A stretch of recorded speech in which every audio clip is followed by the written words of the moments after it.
When President Biden first addressed the UN General Assembly 3 years ago, he promised he would restore the kind of American leadership that he believed. Donald Trump had walked away from this morning in what many had billed as his legacy speech to the UN General Assembly. He ticked through a list of world crises, and what was it was that the United States is doing, he said, to address them.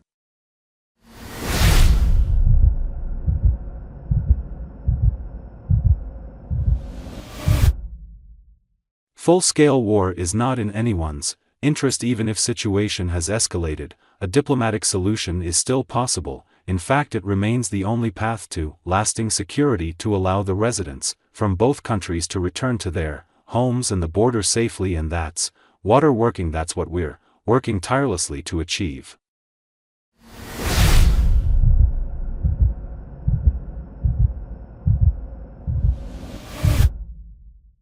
But the truth is, there are big questions over America's leadership and in particular, the role this administration has played, both in Ukraine and the Middle East. Biden's strategy has hinged on securing a ceasefire between Israel and Hamas in Gaza. The chances of a hostage deal look dimmer than at any time since the summer. Indeed, the UN Secretary General thinks the risk of a regional war has never been greater.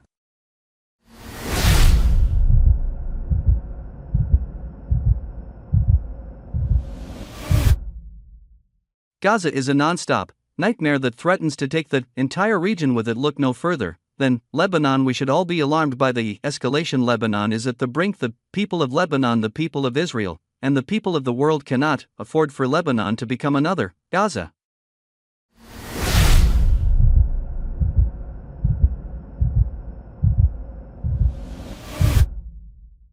And yet, despite the deep concerns there are on all sides when it comes to this wider offensive in Lebanon, the White House says in private there is little they can do to convince Israel to change course. It would seem, at least for now, that as diplomacy has its limits. Let's go to New York, speak to our colleague Sway Sander, who has been speaking today to the U.S. ambassador to the UN, Robert Woodsme. What did he make about these questions of American leadership?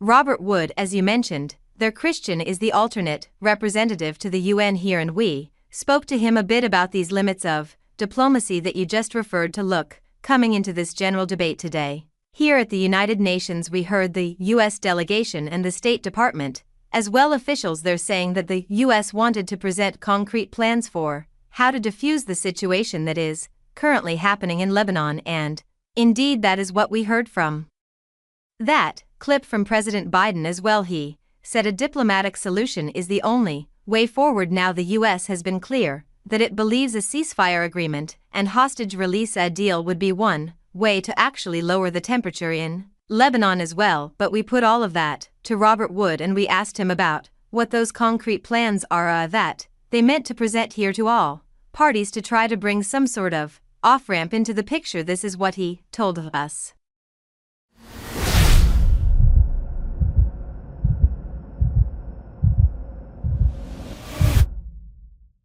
I can't give you a sense right now of what those plans are, but we are working around the clock to try to make sure that this situation de-escalate.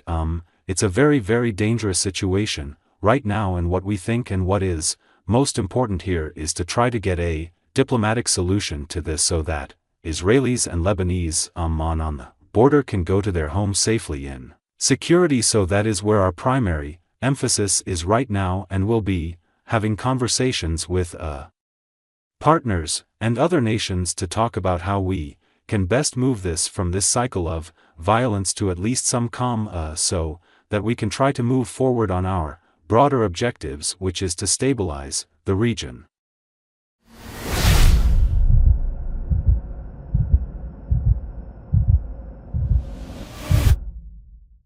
We heard from President Biden that a diplomatic solution is the only way forward. However, are you concerned about the tones that we're hearing from both the Israelis and Prime Minister Netanyahu, saying they will not stop striking Hezbollah targets, and also from Hezbollah that is also vowed not to stop striking across the border as well?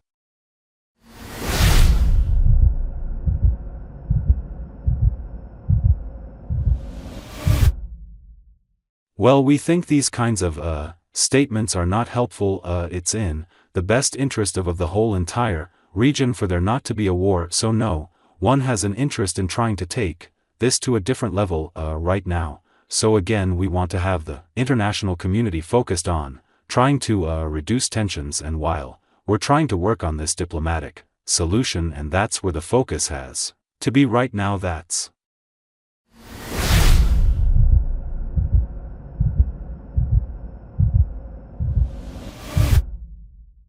really interesting. We'll pick up some of that with our panel in a second, but before I let you go, Sway, I know you've been also speaking to Jens Stoltenberg, the outgoing Secretary General of NATO. Some pretty strong words in the last hour or so from President Zelensky, who's been addressing the UN Security Council. What does he make about this pending decision on whether to let the Ukrainians use these longer-range missiles?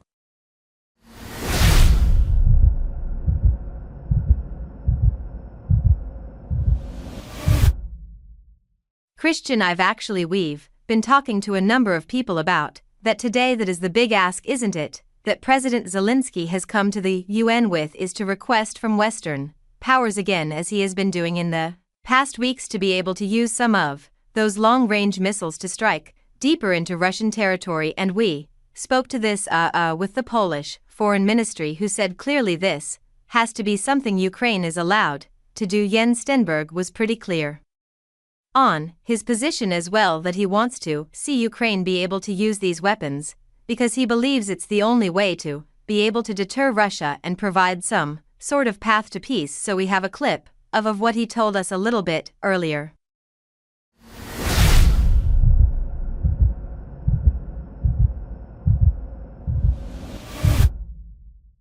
According to international law, Ukraine has the right to self-defense, and self-defense includes the right to strike legitimate military targets on the territory of the aggressor, and therefore I welcome that many allies have no restrictions on the use of weapons. You want us to do so as well. I welcome that allies in United States has loosened up the restrictions, because compared to way we were some months ago, allies also United States have loosened up the restrictions how to use their weapons, and I welcome the fact that there is an ongoing consultation among allies on this issue.